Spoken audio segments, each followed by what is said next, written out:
Hi, ladies. One of your fellow classmates emailed me about a couple of problems, and I thought I'd share it with the whole class. So, I want to take a look at 2E, and then we're going to look at 3D. And then finally, it seems like in number 13, there's a little bit missing from letter C. So, we're going to take a look at that as well. So, these two problems actually have very similar concepts. Let's talk about the given information. So in number 2, you're given two functions.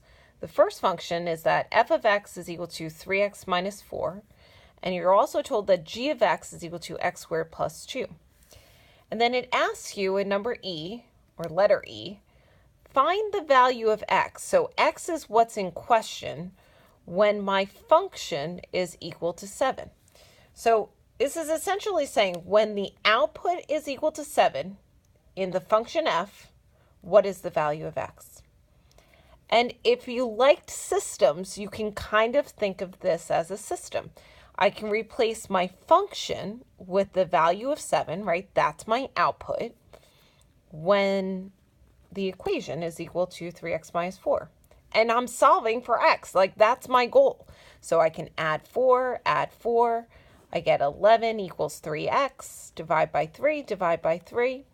And a value of 11/3 on x, if I substitute it in, so if I evaluate f of 11/3, I should get out 7. And you can see that right here.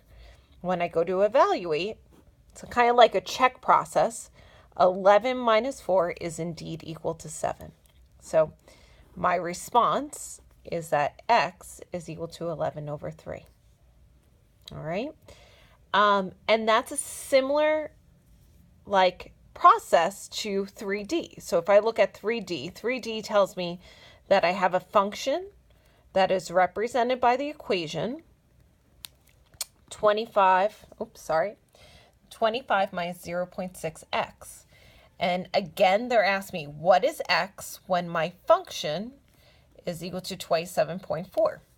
So instead of f of x, I'm going to replace that with 27.4, and then it becomes a simple balancing. I'll minus 25 from both sides, get 2.4 is equal to negative 0.6x, and I'm going to divide by negative 0.6. Divide by negative 0.6. All right, so how many 0.6s are going to fit into 2.4? That's pretty simple, is it? If you remember from elementary school, you're allowed to move over the decimal one space to the right. And that's essentially because we're creating an equivalent fraction by multiplying by 10 on top and bottom. So if I know what 24 divided by negative 6 is, it's going to be the same as 2.4 divided by 0.6. So my value for x should be negative 8. All right. Follow me so far? All right. And then the last one, which was number 13, gives us a function of L of t is equal to 9.73 t squared. And letter C tries to tell us that the ball is suspended 220 feet. So it's missing that word feet. So the length is 220. So this is another solving problem.